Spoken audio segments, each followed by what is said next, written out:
prepared speeches section. The first item on the prepared speech section is a workshop. And tonight we have invited a wonderful speaker who is giving her workshop for us. And she is Sinjini Sengupta. I hope I pronounced that correctly, Sinjini. Now, here's a short blurb about her. Now, she is an alumna of the Indian Statistical Institute. Wow, that sounds like really difficult. She is an actuary. Ooh, another difficult subject. And she turned into an award-winning storyteller, author, speaker, and columnist. And she has spoken multiple times on TEDx. I really want to hear your story, of your change in being a bean counter. I was an accountant, into a storyteller. Now, she is also a mentor of change at NITI Ayog, which is, I suppose, some kind of organization, and volunteers as a mentor, coach, and influencer on a number of platforms such as Toastmasters International, Shiro's Job for Her, etc. She is a distinguished Toastmaster and she is the National President of Mentoring and Soft Skills at the Women's Indian Chamber of Commerce and Industry. And at Lighthouse, Sengupta teaches program in personal growth and leadership and helps individuals discover their true authentic voice and leverage it for personal transformation, impact, and branding. She works extensively with women leaders, entrepreneurs, educators, and corporate and community leaders. Now, can I ask, how should I address you? Is it Sengupta or is it Sinjini as your first name? It is Sinjini. Sinjini is my first name, but feel free. Sinjini. Really, yes. Okay, Sinjini. Okay. I hope that that is really, a very illustrious background. I would really love to learn more from you and your workshop today. Without further ado, let's welcome Sinjini, Distinguished Toastmaster. Thank you so much. Thank you so much, Gwen. And it's my absolute pleasure to be here with you. Am I audible perfectly well, or should I speak louder? Okay, perfect. Thank you. So thank you for asking me for my, very twisted tale of my career and life and story.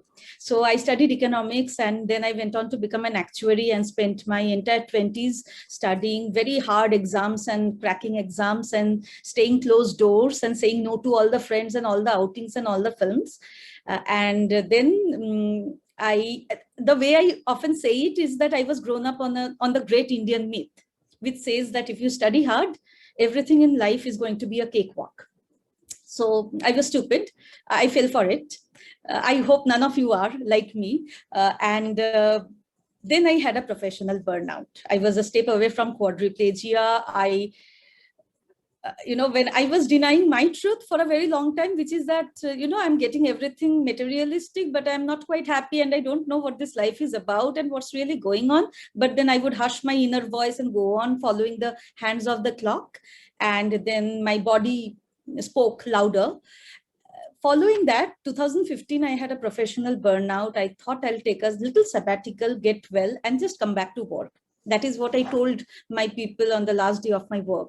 So I am, an actuary by profession. You can imagine I had a large team of 40 people. I was working as a group leader. Since that time, 2015 also happens to be my first encounter with Toastmaster. The reason I say that is that many of you are perhaps sitting on the fence or, making up your mind, or even if you are already in Toastmaster, you might be wondering what it entails, what it becomes, So before I even launch into my workshop, here is a little bit of, an insider truth. When they say it's about communication and leadership, it's a lie. Don't believe that. It's not about communication and leadership. It is about transforming your life. It is about growing a story muscle, which you will carry everywhere where you go, irrespective and agnostic of your circumstances, of your profession, of your home, society, road, workplace, anything. So what happened to me is that, when I was kind of bedridden, it was not me who picked up the pen picked me up. I started to write. I wrote a novel, which was then made into a short film that was screened at Cannes Film Festival. I also wrote and write international columns on a number of things. I spoke on TEDx a few times, etc., as Cohen very kindly mentioned. And of course, in Toastmasters, I have had my journey of being in the district level a couple of times, and etc., etc. But those were really on the outside. On the inside, storytelling changed the color of my heart. I'm not exaggerating as I'm saying this. I'm saying this with full responsibility. It has the power of changing the color of your heart. And that happened to me. And I therefore made it my mission to help other people tell their stories, because I feel that at the end of this tunnel of storytelling lies that light, which can be our true fulfillment and realizing our potential and power as this one human life. Stories can really accomplish more than what we imagine. It's a pity it is not a part of our standard educational curriculum, but it is also good because it is a part of our adult education through Toastmaster. So thank you for asking for a background, which is why I took these extra few minutes. Now I'll get into focusing the spotlight right back onto you.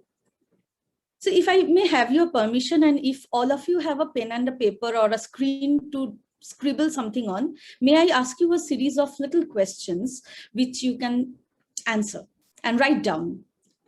Of course, you don't have to share it, but you can just write it down for yourself. And as I ask them, you don't have to write complete sentences. You don't even have to write words. You can write broken phrases. You can draw stick figures. You can really do whatever you want. I just want these questions to be implanted into your mind. So think of one story of your life. One story. One story that is the first story that comes to your mind when I asked you to think of one story, the first instinctive story. And if any of you have not yet figured out that particular story that you want to think about, what is that one decision that changed your life? What is the last post you made on social media? What are you angry about? What are you sad about? What do you fall in love about? Did you have a heartbreak ever? How did you decide on your career? Anything really, these are just prompts. And if all of you have got one story in your head, can I see a show of thumb? Perfect. Who is the character of your story? Who is the protagonist character of your story? Just one word. Who is the side character, or who are the side characters? Are there, more than one character at the core? Is it a parent who led you to your current career? Is it a boss that made you leave your last job? Is it the government that made you angry to make that last social media post as a rant, or, as an angry submission?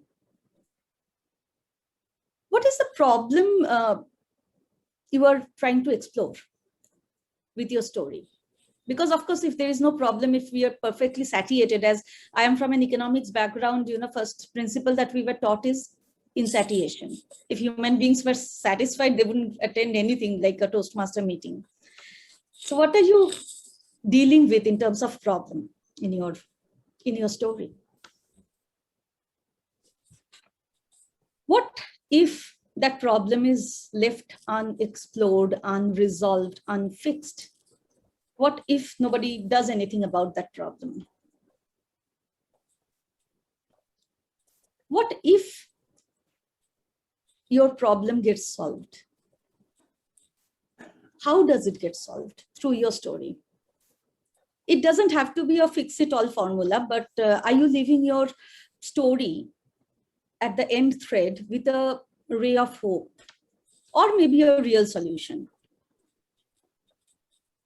What is the solution?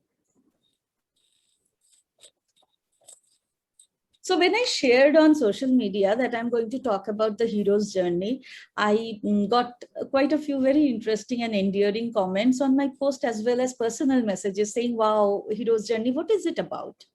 So that was kept a suspense until I came to this point when I'll tell you what is the hero's journey. Is there anybody who wants to take a dab at it, like one or two people? Anyone? Anyone? No, if not, I can go. Sure. Yes, go on, please. So I'll follow your structure. My story is about myself, and the protagonist is myself. And what problem do I have? I was 35 years old and I dare not talk to ladies. I dare not even look at ladies' eyes, right there Thank in you their so eyes. much. I had Thank you. to look here. So anyway. Yeah, thank you so much. No, that's wonderful. So the answer I was really looking for is that what is the hero's journey? What do you mean by the hero's journey? Does that term sound anything familiar to you? Have you ever encountered that phrase, the hero's journey? When I heard Yes, this, Bharat. sorry, Oh, all right. sorry. I'm so sorry. Goin. Thank you so much for sharing that. And that's a very honest and very vulnerable problem you are sharing. Thank you. I'll be eager to know how that story ends, maybe at the end of my speech.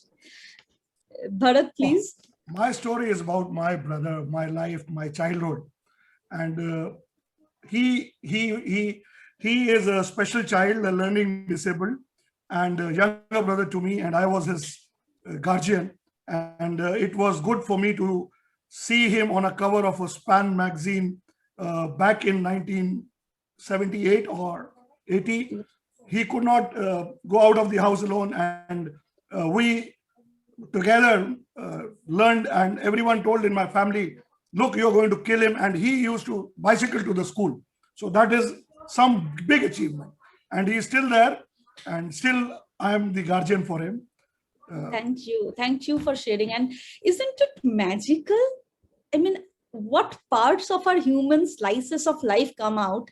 We know our colleagues for maybe 20 years at a stretch, but we would never know these insider stories. We would never see that elder brother's heart, that palpitating, could be boyfriend, may not be boyfriend, because I couldn't meet her eyes, kind of pair of eyes. Or by hero's journey, I want to invoke the very famous and my very favorite philosopher, Joseph Campbell. Have any of you heard his name, Joseph Campbell? So Joseph Campbell charted out a typical, so he's of course, somebody who inspires and touches, like inspired and touched many lives through his body of work in psychology, philosophy, and overall, scholarly assessment and tributes. He says that the hero's journey is of a hero which applies to every man and woman on this planet. A hero's journey starts when that person is disrupted or has a kind of a ground-shattering, earth-cracking moment where that person is shaken off from the status quo, from the equilibrium, from the existing situation or circumstance that that person is rightly in. So a hero's journey starts when there is something that does not satisfy him or her. The 4 stages of the hero's journey is first, the quest. He says that every one of us are on a quest. But at the beginning, it is a leap of faith. We do not know what is at the end, but here is the problem and we need to do something about it and we need to brave it. So at the first stage, it is a little bit like tasting the waters. It's like not being sure, can I overcome this? Can I win over this problem? Can I solve it? But she tries, but he tries. The second stage is then the elevation, the confidence, the muscle development, the quest of achievement, the quest of trying to know, understand, get information, be curious, research. The third stage is when she or he overcomes the problem. When she or he achieves that extra faculty, that extra muscle, that extra strength, bravery, courage, vulnerability, whatever it requires to accept and overcome and triumph over the problem. But the hero's journey is never complete without the 4th step.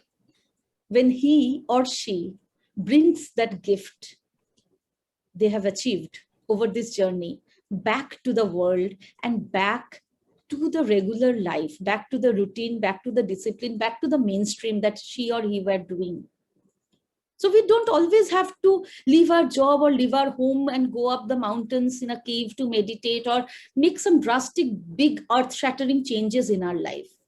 When we face something, we need to be creative, be explorative, be imaginative, give it a try, develop it, win over it, and bring it back to make ourselves more empowered even in our current lives, or in our swerves, or in our changed lives, whatever it is. The reason I talk about the hero's journey in the context of a storytelling session is because I believe that just like a person and his or her life, each of our stories are also a hero's journey.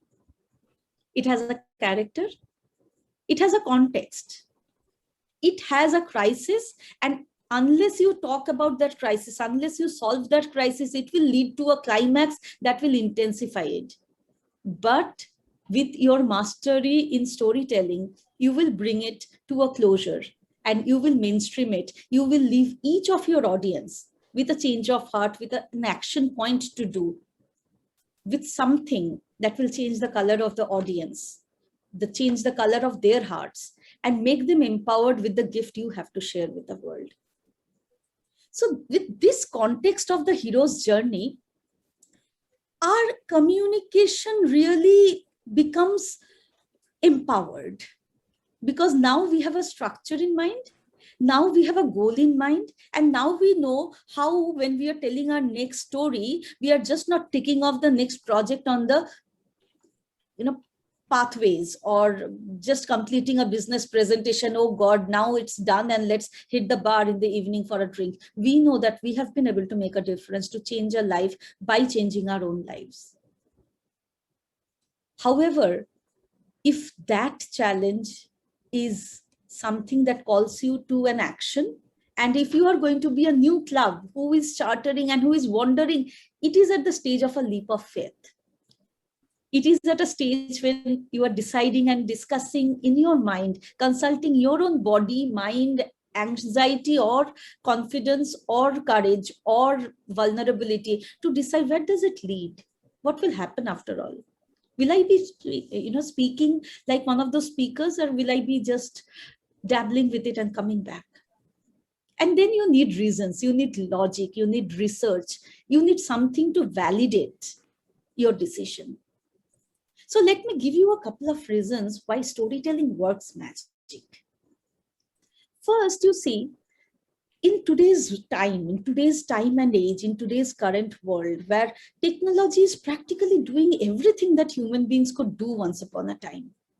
Technology has really taken up all our muscle power work, and technology has really taken over all our information-based work, and technology is even taking up our skill-based work. Even the most difficult of the surgeries are being done by artificial intelligence, and eye surgeries and heart surgeries are being done without any human supervision. And in this time and this age, the only way left to be human is to be human. And to be human is to open your heart, to show your heart, to stand up and be seen, be heard, be understood. And how can you be understood unless you tell your stories? Like an old African proverb goes, unless the lion learns to tell his stories, the history will always glorify the hunter. Do you want other people to tell your story? Or do you want to stand up and tell your story? Do you want to individuate your presence? And do you want to become that person who looks into the mirror and says, there is no one like this person, because nobody else has lived his or her life. Nobody else knows the wisdom, the lived experience, the treasure, the gold mine that is this one person. So your challenge, your competition becomes yourself. You are not competing with the rest of the world anymore. And your skill, it is also not replaceable, because your company, your job, your venture, your whatever product, service, whatever you are selling or trading or interacting with the world with, all of those perhaps can be replaceable, but not the part of you that you infuse in it. And as I understand, many of you are entrepreneurs like myself. And unless we infuse a part of us into our product, into our marketing messages, into our personal branding, people don't believe what you say unless they know why you say it. Our stories help us tell people why we care, why we do what we do. And of course, it is a durable and transferable skill. It never goes out of fashion. So much so that if you think where stories come from, I would even challenge that stories come before language came around. Think of our ancient forefathers and foremothers. Before they discovered language, long back in a far land, maybe in Africa, they would all be coming into the caves to rest for the night, and during the day they would be out hunting and the women gathering. And around that time, when they would have just discovered firestone and how by striking one stone against another, they can invoke the sun on the earth. And in the evenings, when the sun would be down, they would perhaps light a bonfire and gather around it. And through grunts and through hand gestures and non-verbal cues, they would perhaps express there's a wild animal there, they don't go there. The rain is coming, the monsoon is coming, this year will be a drought. They used to draw stick figures on the cave walls, which now we are excavating with help of archaeology. So stories are older than language. Stories happen to you as a child when your ears and your hearing capacity developed in the womb much before you saw the daylight. So stories are as powerful, as ancient, and as mystical as that. And think of what happens to your biology when you hear a story. Come it from your manager, come it from your customer, come it from your investor, come it from whoever. When we just start saying that once upon a time in a land far away, somewhere inside you, there's a little child which comes and sits cross-legged and eyes wide and jaws hanging. And what does that mean? When our eyes are wide, our sensory organs are ready to take in more. Our critical, logical, analytical mind is suspended because our imaginative eyes are opening up. So in that context, that story, the application of that story becomes very important. But here is the twist in the tale, as I promised. If we were talking about discomfort, if we were talking about leap of faith, now I want to challenge you and step up to the next challenge. Because before I give the solution, there has to be a crisis, which is intensified because we are not solving it. And here is the crisis. When you talk to an audience, it is not about your story. Just like right now, as I'm talking to you, each one of you on the screen, it's not about me. I'm not the protagonist of this story. You all are. It is always about the audience. If we use the screen time and the stage time to our advantage to tell the world about our brag stories, after a while, they would be switching on their mobile and going out of the room. Our attention span is less than that of a goldfish these days. And they have their own problems. They have their own crisis to solve. You have to enter the conversation in your head. You have to talk to them in a way that solves their problem, not your problem. Even if you're sharing your story, your first crush, your brother, your father, your daughter, your child, your home, your campus, your college life, there should be that part of it that they can relate to. A lovely quote that I had read somewhere. Your audience, you must know, has a void in their heart, exactly in the shape of your words. You have to find that word that fills up the void in their heart, not yours. When I teach my sessions, there are 3 techniques that I primarily concentrate on when I talk about audience and rapport. The first thing is I would like you to imagine going to a place, you and your friend, and you are looking at a house. So you are looking at one facade of the house and your friend is looking at the other facade of the house. And you say, wow, large windows and such a sunny side and north facing, and wow, what an open, lovely portico is this. And your friend says, where do you even see the window? I see chimney and gas and this is so clumsy and this is the dump yard. You are looking at the same house, but from different directions. Just like that, when we talk about our stories, we look at our stories, but from different directions, because we are looking at it from different directions. So it becomes impending on us, the storyteller, to go appreciate, understand the angle the audience is seeing, and then to quietly hold their hand and take them slowly one step by one step into your side, to show them your side of the story. The second one, nonverbal cues. Open arms, eye contact, facial gestures, just your availability, just your approachability, your combination of authority and approachability that they can trust, so much that they can eat out of your hand. Because trust, as they say, ranks even higher than love. And through your stories, you can win the trust of your audience, customer, investor, whoever. And of course, the third thing, your purpose. The thing is that, say, for example, you have a drilling machine, and this is an example I'm borrowing from Seth Godin. Many of you would have known him from the YouTube videos. So he says your audience, your customer doesn't need a drill. Your customer needs a hole on the wall. You don't go and talk about whether your drill machine is green or black or how much it costs and what it pays. You talk about the hole of the wall that they are looking for. So your purpose of your story is to solve your audience problem, is to complete the hero's journey in your audience's heart. So with that, I guess I am at yellow, but there was a red before that. So I'm not really very sure of the time, but I will leave it to you to ask me questions if you have any. And I think that should help us close the workshop with some takeaways, with some change of the color of the heart for you, but not without one last comment from me. Those ancient times, those cave men and cave women, those bonfires they used to huddle around. Now the times have changed. We don't even realize, we don't use the sun for light. We have electricity. We have all the fancy, every single thing of material that can help us survive. But that fire hasn't died away. That fire is still alive in form of ideas, in form of passion. All the entrepreneurs who are the biggest industries in the world right now, the Google and the Facebook, they're all born of one idea, born out of first generation entrepreneurs out of garages. It is not about muscle power. It is not about money power. It is not about your lineage, what house, what parentage. It is about the power of one idea and how you can infuse that with story to create your life and to change the life of others. Over to you. Thank you very much, Sinjini. Wow, the hero story, the power of the story.